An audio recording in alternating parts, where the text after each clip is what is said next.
and we do make an impact wherever we go. Okay. All right. So some of you should also know that I have been where you are training staff only to find out they did not learn it. You are a conduit of information, but not a teacher, meaning you give the information.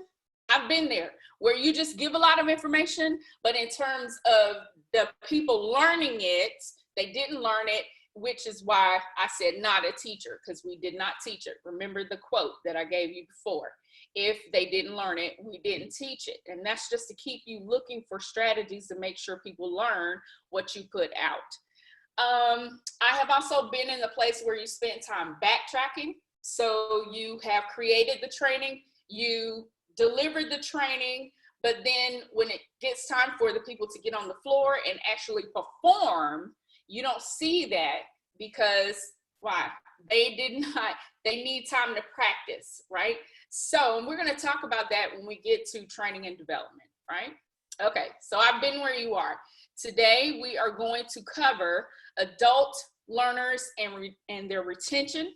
We are going to talk about how to use data to boost your engagement. And all throughout the presentation, I will make sure that I note any engagement strategies that would be cool for you to use when you are training. Some things that maybe you thought of or maybe you haven't thought of, okay? And training and development and engagement will be the last thing that we discuss, okay?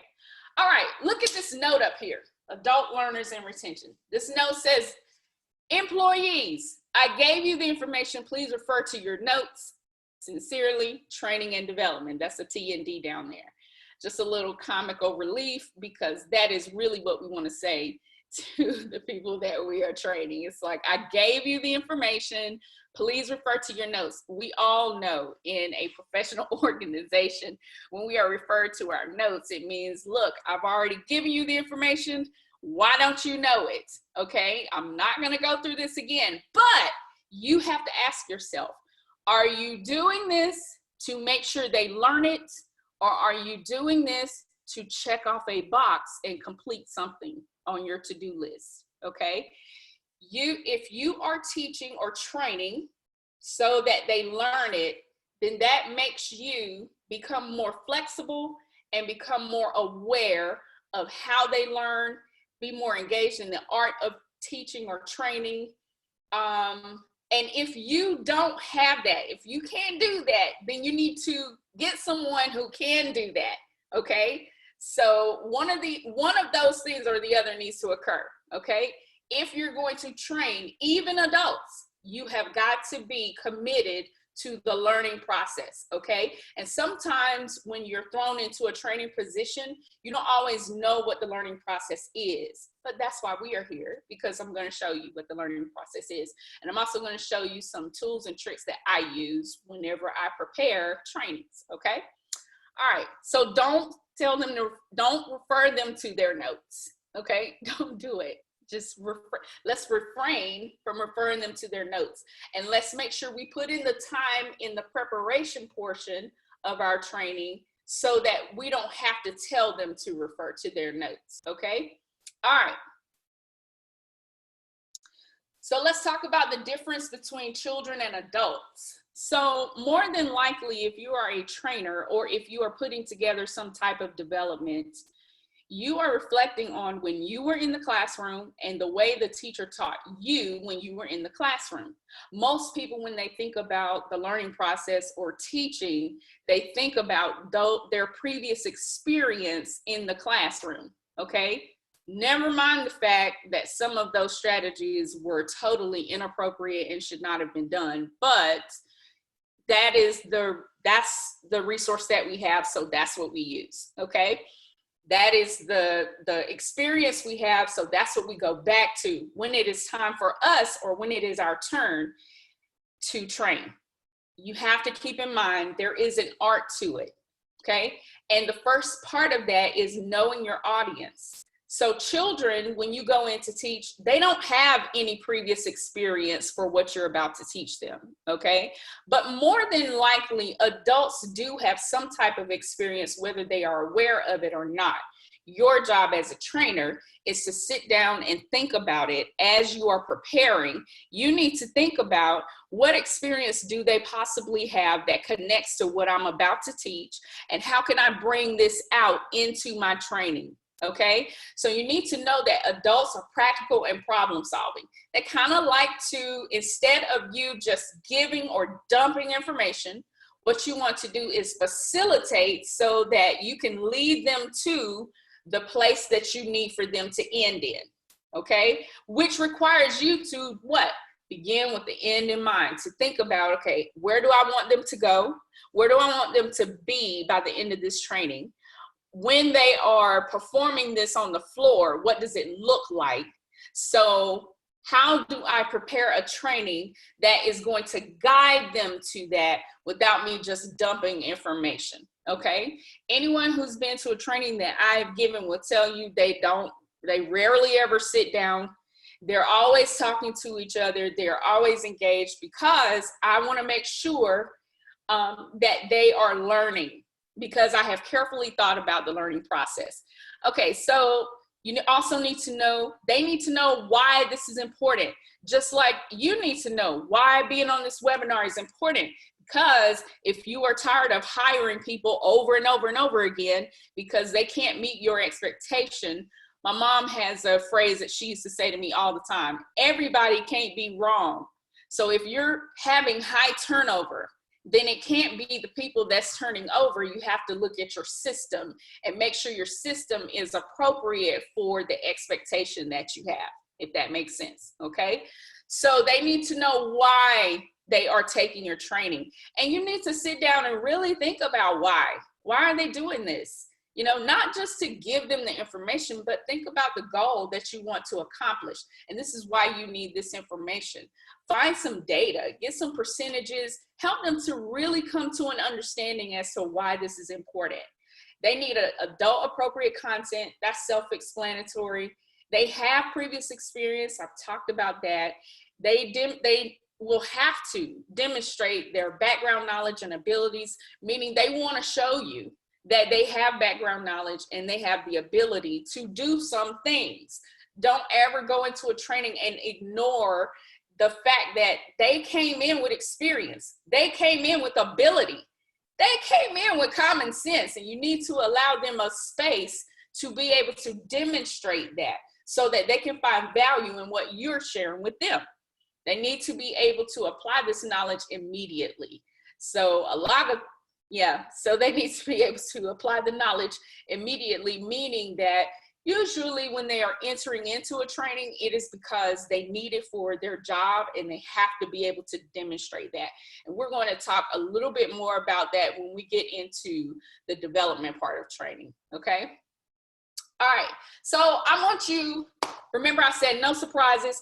I always tell you exactly the questions that I'm going to ask you. You need to know now that I am going to ask you in a few minutes, after I go over this learning pyramid, I'm going to ask you which of these learning strategies or learning styles do you mostly associate or use. So when you are teaching, think about the content that you are delivering. The content that you're delivering, are you mostly a lecturer? Do you use reading materials? I want you to think about the two that most resonates to you, okay? I want you to think about the two dominant styles or strategies that you mostly use. So in your trainings, do you have lecture and reading? Do you have audio, visual, and demonstration? Just give me the two that you use. And then later I'm gonna ask you, which two have you mostly experienced, okay? So we're gonna get to those questions, just keep that in mind. So this is the learning pyramid that I got from the National Training Laboratories. So it talks about the level of retention that an adult has based on the style that's being used. So if your style for training is mostly lecture, they will only retain about 5% of that information. When I think back on the trainings that I have done that were mostly lecture when I was first learning how to do this, I am sorely disappointed that the average retention is 5% when someone lectures over and over again, okay?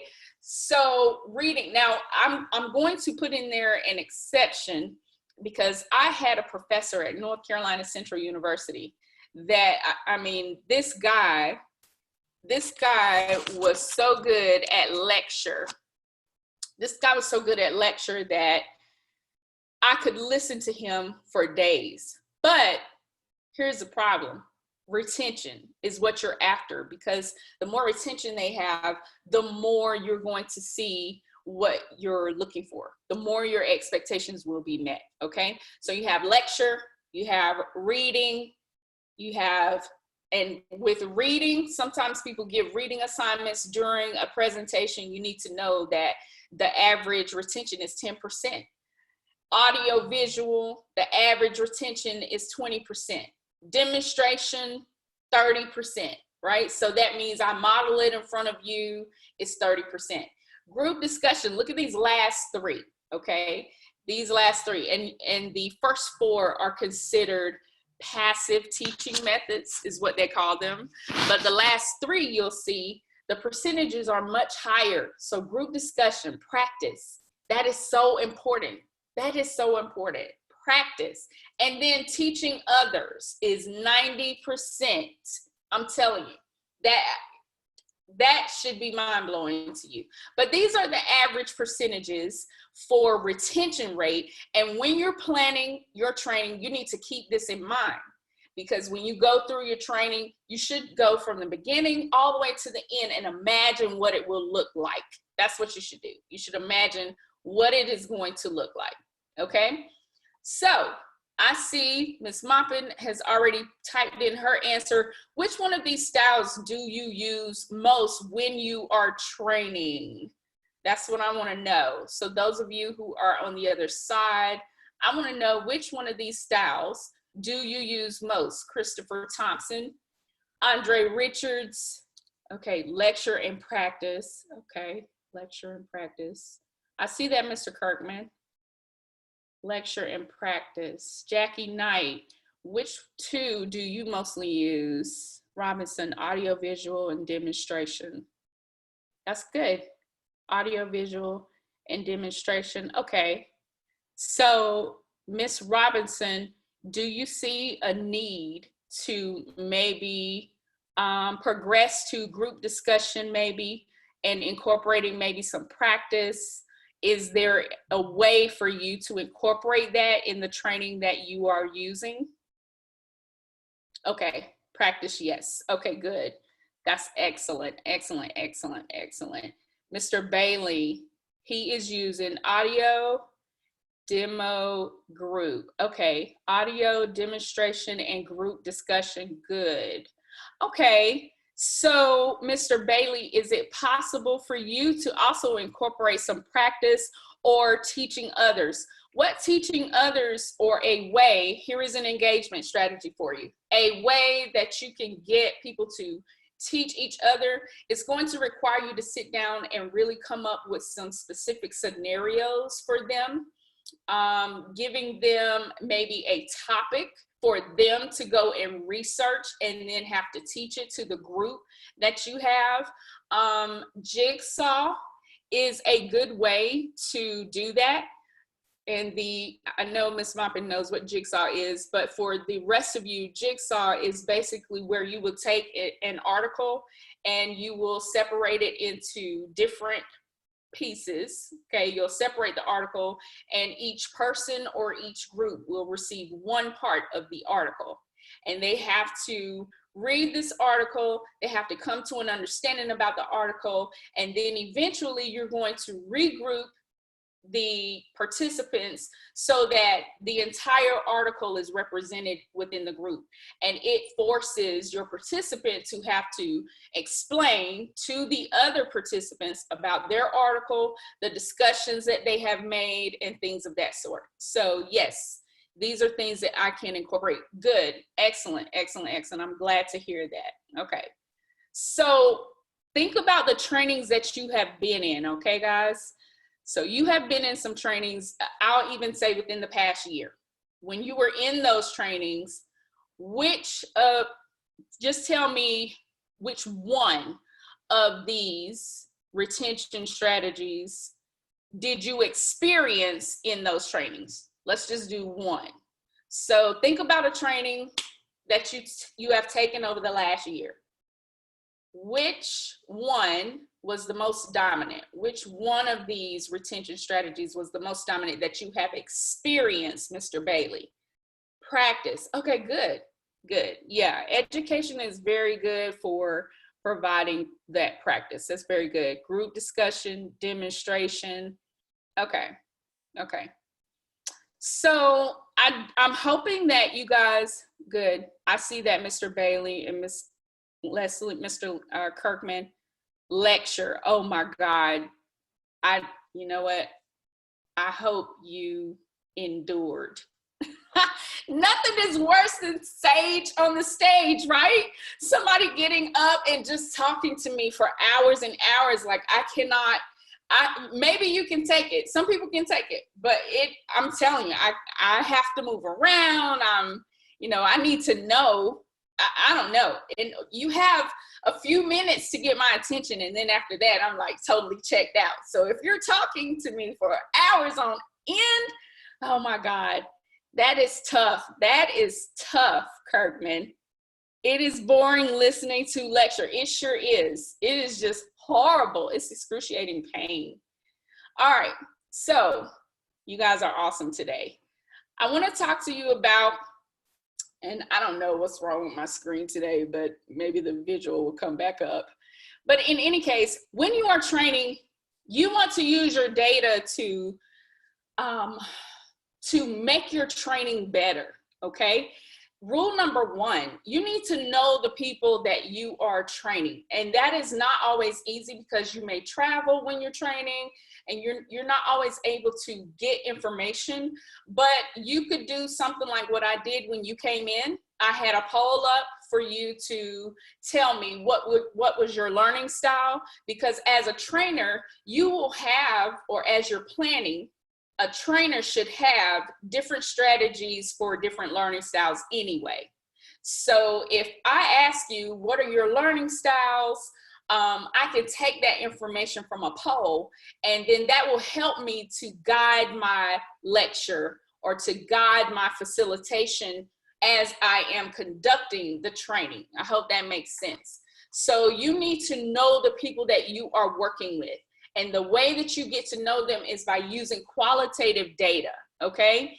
Notice I did not say quantitative. So just a really quick lesson, quantitative versus qualitative. Quantitative talks about quantity, numbers. Qualitative is using more of surveys, group discussions, interviews, and most of the surveys are on a Likert scale. So you've seen Likert scales where it says, likely, most likely, somewhat likely, those types of things. So if you have a quick survey, this is another engagement. If you have a quick survey that you can use at the beginning, that would be amazing. So that it can help guide your conversation and make your training more relevant. You want to use qualitative information, okay? Here are the 8 learning styles. And another engagement strategy you can use, I told you to use a survey. You can also group your audience or your participations by their learning styles. I've done this before where they come in and I have either an index card full of all of the different learning styles, or I'll have different color blocks or whatever you want to use, but I'll have them seated according to their learning styles. And it's really good for engagement because some people think they're one learning style, but then they realize during the training that they might be a totally different learning style. So that's a different training to use. So if you notice, this is the same list that I gave you whenever you logged in. I asked you to tell me what your learning style is, and this helps me to be able to filter the information that I have. Just because you put the training together doesn't mean that that is the way that The only way that you can deliver it. Because sometimes we spend a lot of time putting it together, and we have a way that in our minds that we're going to deliver this information, but you cannot be married to delivery. You cannot be married to delivery. You're going to have to be flexible according to the people that you have in your audience. So the best thing to do is when you're putting your training together, you want to make sure that you have in mind like some backup strategies for spatial intelligence, for people who are picture smart. You want to make sure people who are picture smart, you can't have, and I pardon this term, but I think that it helps for me to just be blunt and just out there. You cannot have a raggedy PowerPoint for a visual learner and think that you will gain their respect. Like no, you cannot, you have to go all out. You got to get the pictures, you got to make sure it's right, because they are engrossed in what it looks like. It activates their ears, they can hear you better because they are not agitated by something that you have posted up there that looks absolutely like you did not spend time putting that together. Okay, so that's just one example, but make sure that you have these learning styles in mind and that you are not so married to your method that you will not change for the learning style. Hope that makes sense. And then additionally, another qualitative measure that you can take is question number 2 from differentiated leadership. If you did not attend differentiated leadership, don't worry, I'm going to have it up again at a later date. We didn't get to record differentiated leadership 2, but differentiated leadership 1 has been recorded, and I'm going to have it up at a later date. And I gave you 4 questions that you can use in order to better provide for your team members exactly what they need. Okay, so out of those 4 questions, number 2 had to do with what they needed to learn. And so you can take that information and merge it with whatever it is you're doing to make what you're doing relevant, which increases engagement and helps with retention. Okay, so I know some of you are like, well, is she going to tell us what number 2 is? No, I'm not going to tell you what number 2 is, but the participants who are on here can tell you what number 2 is. All right, the rest of you, you have to come to differentiated leadership next time I offer it. They were great questions, I promise. Okay. Okay, training, development, and engagement. Really quickly, I want you to, in this chat, answer this question. We always say training and development. Whenever we are doing professional development, we always say training and development. Are those 2 things synonymous? Is training and development the same thing? That's my question. So I'm looking to see. No. Okay, Kirkman, I hear you saying no. Nope. Jackie Knight, I hear you. Quincy Tate, no, no, no. Talk to me about what you think the difference, what is the difference between training and developing? What do you think the difference is between training and developing?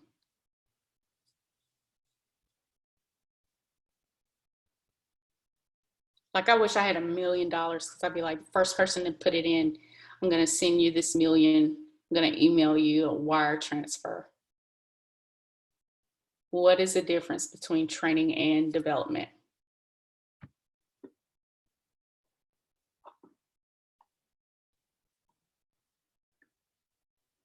Okay, wait a few more seconds. Some of you are typing it in. Sending me a text. I'm typing. Okay. I'm going to go ahead because I don't want to frustrate your time, but those of you who are typing, let me know. Training versus development. So there have been many times where training and development was synonymous. We use it as a synonymous phrase, but it is not. And so that's another reason why you have been training and training and training and giving professional development and helping and helping and helping, but you haven't seen the return because you spent a lot of time on the training and not enough time figuring out how the development process was going to be. I see that Mr. Bailey says training can be providing new content. Development is enhancement. I like that. Development indicates progress of existing skills from Jackie Knight. Okay. Tila Maupin is saying training is teachers receiving learning and development is working on skills teachers need. Okay. Training seems like it's more learning something new. Okay, great. So your training would be mostly the new content that you are giving or the content that you are presenting. Okay. But here is where we miss out on seeing the results because we don't incorporate enough of the development. So that would be your practice. That would be your coaching if you have coaching. That would be your monitoring piece if you have a monitoring piece. So you have to have your training where you give them the information that they need and you assess, and make sure they have the information. Then you have to have the development side where they get to practice with you, right? And then you have to coach them as they're on the floor. You got to show them how to do it. You have to let them show you what they know. And then there needs to be a monitoring piece for that because unfortunately, we talked about improvement plans last time. Unfortunately, sometimes you can't avoid it, okay? So you have to have all of those things. And what normally happens, the reason why we don't see some of the results that we're looking for is because we're lacking in one of those areas. Sometimes we're lacking in the training part. We just have expectations and we want people to do it and we have not trained them. And then when it comes to the development, there is no development. We just have an expectation and you just have to figure it out. And then sometimes we're lacking in the development part. We don't have a mentorship program for you. We don't have someone who can monitor what you're doing, or there is no one that you can ask questions to. There's no one who gradually assists you in implementing this expectation. Okay, so keep that in mind. So how can you address that? Ultimately, your process for learning or for communicating your information is with clear goals. You have to have clear goals. Like, what exactly are you looking for? If you're entering into a training and you have like 3,000 things, that nobody's going to learn it. Just already know that. No one's going to learn today. You probably need about 2 or 3 good goals that you want to accomplish by the end of your training. Okay, depending on how long your training is. If your training is 30 minutes, you can't expect a whole lot in 30 minutes, okay? So depending on length of time and what you're working with, days, have some goals that are appropriate for the length of time that you have. And then I call this the dump. So after you figure out what your goals are, what you want to do, you want to dump every idea that you have. I don't care if it costs $1 million. $1 million is really my mind today. But anyway, I don't care if it costs $1 million. You want to dump every idea that you have. You want to dump everything. And then you go back and you pick and choose what ideas are the most appropriate for the audience that you are addressing. And then you want to lead. This is not the normal lead. This is LEAD, an acronym. So LEAD stands for you want to lead with the concepts you want to train. Okay, so whatever the concept is at the beginning, and that's a 15-minute window. This is for a 90-minute block. Now, mind you, these are maximums, okay? They're maximums. So you want to lead with concepts. There's no way to get away from lecture, but lecture should not be more than 15 minutes. This is a maximum. And if you're really, really good, then you might be able to do it in 10. But your window for providing information is 15 minutes. So when you're planning your training, you want to plan that 15 minutes to be awesome and amazing, okay? Then you want to engage your participants based on your concept. You want to engage them in your concept through activities that will reinforce what you just said in that 15 minutes, okay? So that window is between 15 to 30 minutes. Remember that 30 minutes that I have is a maximum, okay? It's a maximum. You can do engagement for 15 minutes, but you want to find engagement activities like what we discussed earlier, putting them in groups, allowing them discussion.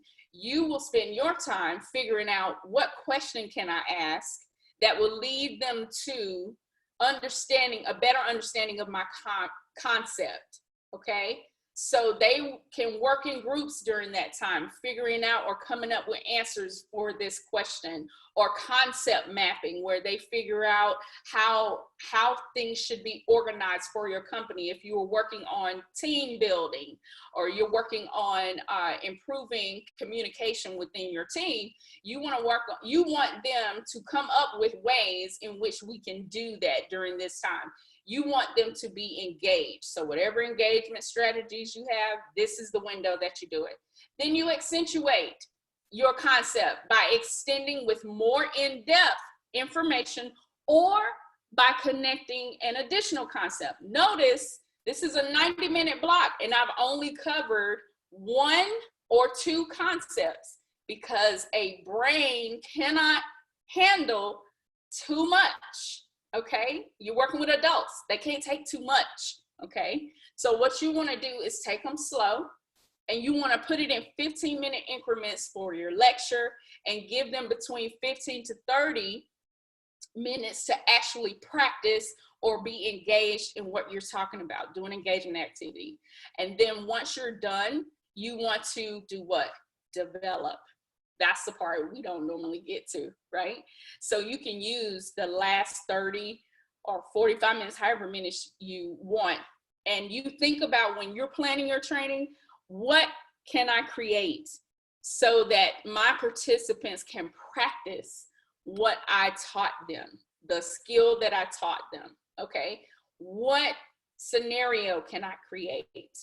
What can I give them to do? Can I allow them to create, I don't know, an action research project, or begin an action research project? Is there a place within my company in which I can take them so they can actually see it and they can actually practice it? You want to spend a lot of time in that development part, because that's the part they remember. That's the part they remember.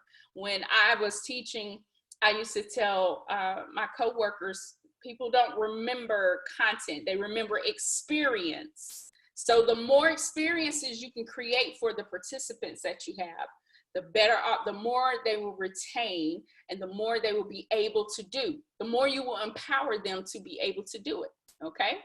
All right. Here are some, this is what it looks like if you were looking at a circle graph. Do you notice that the talking part is only in 15-minute increments? Do you see how big the engagement parts, the E and the D, are the engagement parts? These are the parts where they get to practice and teach others and go out into the field and do, you know, actually be engaged in what you're talking about and connect the information to the actual thing that you're trying to do. Okay, when you are planning, just draw that circle and put in LEAD. And you know those smaller windows are for you, okay? The person who's doing most of the talking is the one learning. So the smaller window is for you, and then the larger window is for the people who are actually learning. The goal here is so that they learn, okay? All right. A few strategies you can use. They do have, these are some strategies just at random that you can use. I've talked about strategies within this video, and when I send you the link, you can go back and listen to some of the strategies that I already implemented for engagement. But if you're looking for engagement strategies, there's one called Think, Pair, Repair that you can use. And that, the original is Think, Pair, Share, where you give your participants something to think about, a question to answer, and then you pair them up with someone else and they discuss it, and then you share out to the entire room. But this one is Think, Pair, Repair. So this one is for mainly when you have debates, or if you have people who are expressing different ideas, then you would give them something to think about. You're going to pair them up.